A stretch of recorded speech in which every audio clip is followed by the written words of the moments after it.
With the AUKUS Pact, South Australia has been gifted the opportunity to lead Australia's sustainable nuclear industry. Oh, God. My question is, what is your government doing to secure this industry for us, in particular in the field of waste management within South Australia? Okay. Thank you, I think. So where are you going to put it? Yeah. Well, look, the Commonwealth has made clear that the waste that comes from the nuclear submarine program has to be... The AUKUS nuclear submarine that's produced in Australia has to be stored within Australia. I've seen... We're also talking about high-level waste, which Yes. we don't have at the moment a place to store. That is correct. Now, But I've no nation seen has developed interventions a place from... to store. I've seen political interventions from my colleagues, other premiers, other Labor premiers from other states, saying, well, we're not going to have it in our jurisdiction. And they're entitled to express their view. What I would like to see happen is this, and is why can't we as a country have a considered, deliberate, evidenced, science-based debate about where is the safest place to store this Well, waste? here's two places that have been mooted, Eyre Peninsula and Woomera, in your state. Well, Are they possible sites? Well, what the Commonwealth has said is going to be on defence land. So that rules out the Kimber location because that's not defence land. Well, the Voice say. Woomera is defence land. We should come to that. Woomera is defence land, but there is other defence land around the country. And I think what should govern this decision, which is a federal government decision, is exclusively what is in the nation's best interests, what does the science and the evidence say? Because when we are talking about high-level nuclear waste, I would have thought the best thing to do is to make sure that the science dictates what the safest place to store it, and that's the location of it. One of the concerns, Mullendeary, has been on Indigenous land or Indigenous people concerned that they may be affected by this. What assurances or protections can you give? Well, there's always been that concern. I mean, it was the case even in the Northern Territory when the sites around the Northern Territory were considered certainly in the early 2000s for that. So that's always been an issue for First Nations people. And I think listening to Peter there in terms of South Australia, one of the things that we know that the Defence Minister has said very clearly is that this will be looked at methodically. But if it's at Woomera, there are a lot of Indigenous communities around there that are going to be directly affected. And that hasn't made it clear. You can't rule out Woomera, can you, right now? They've made it clear. You can't rule out Woomera as a potential Well, I don't think site. anyone can rule out anywhere. So you can't apart rule that from out. places that aren't defence land. OK, so Woomera is a possibility. Amongst other defence locations, OK, yes. so what does that mean for those people? So if it's on defence land, then, of course, everyone has an opportunity to speak. And no doubt the First Nations people of that area will be. If they've got a voice.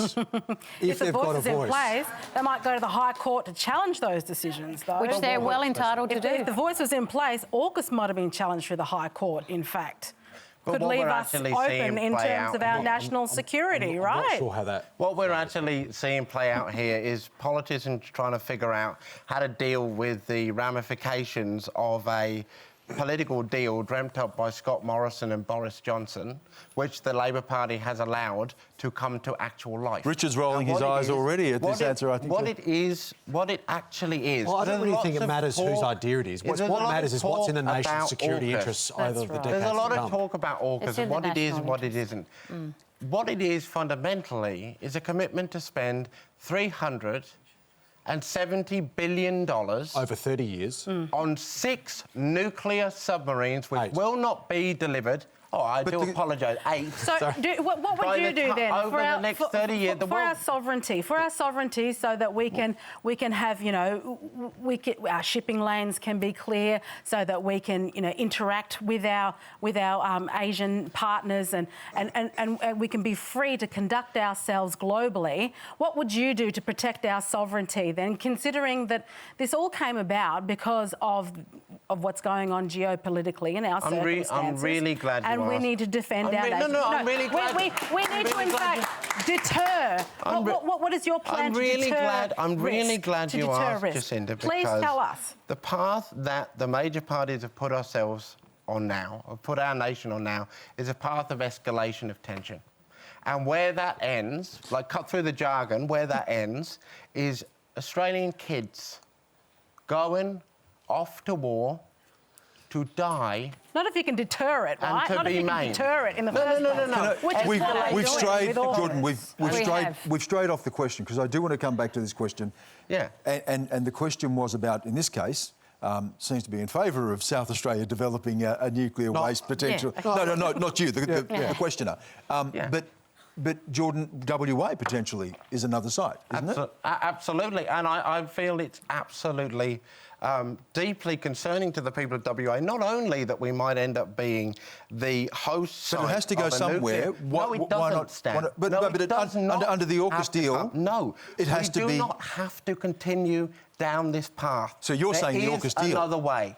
The Greens oppose the AUKUS Pact and we would see it scrapped. We want to see that money go into bringing dental care into Medicare, putting roofs over people's houses, raising the DST and the JobKeeper, not building nuclear submarines which will not be delivered for the next 30 years. I might get a comment from Richard about this, because we are talking about in the United States as well. The question, this is no doubt a live question there as well, about what to do, and nobody wants to have it in their own backyard.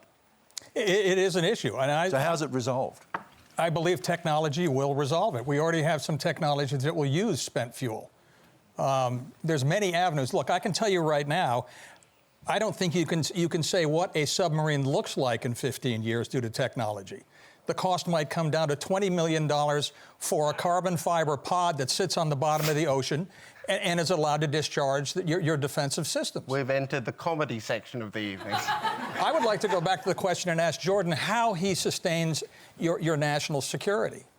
Diplomacy, Richard. Well, you decided... hang on. No. Excuse me. You didn't want to sit around the table. You didn't want to sit around the table. No, I don't want to sit around the table. Just to be really clear, I do not want the Australian community bound for the next 30 years to the United States and the UK and to your foreign policy decisions. I do not want our nation round the table trying to convince whichever right-wing conservative evangelical response to that. you elect next. I don't want it, and I don't want our kids Jordan, going to the wars that they will start. I don't want us to do that. I totally understand. If you think that I want your treasure and my treasure going off to war, you are wildly mistaken. Yes. Well, the reason you have strong national security, is to give your State Department one more day to make their point. Everyone's had their Weet-Bix tonight, haven't they? Haven't we? Yeah. Everybody's coming fired up tonight.